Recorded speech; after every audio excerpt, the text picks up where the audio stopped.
اهلا بيكم، ان شاء الله تكونوا بالف خير والف صحه، وان شاء الله عيدكم مبروك، كل عام وانتم حيين بخير. ان شاء الله الفيديو هذا يدخل عليكم وانتم في صحه جيده. اليوم جبت لكم وصفه زمنيه زمنيه ابا عن جد.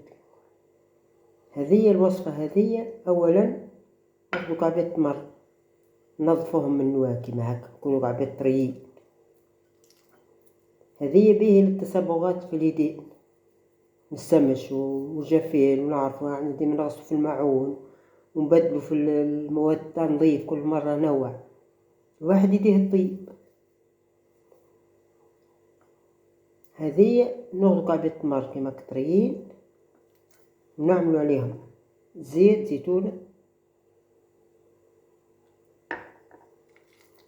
نزيدو نطروهم بالقدا هكا نعجنوهم.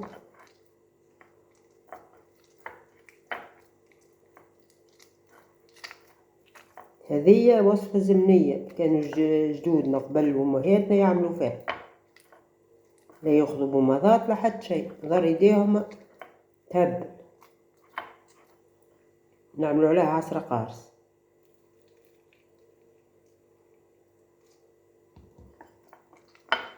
ونعملوها كان معصوها بالقدا هكا التترة تدخل في بعضها. نعملوه ماسك يدين هكا، تكون في الليل نعملو هكا دائرات بالقدا هكا تمر.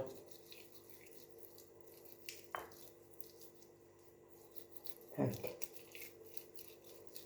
كل ليلة بعد ما نكملو القاضي وكل شيء واحد باش يرقد هكا بالقدا.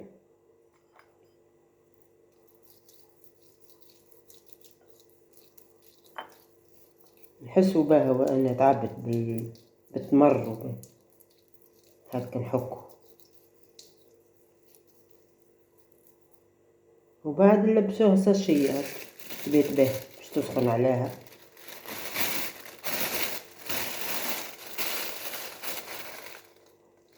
هذه كل ليلة مدة أسبوعين كي تشوفوا الفرق.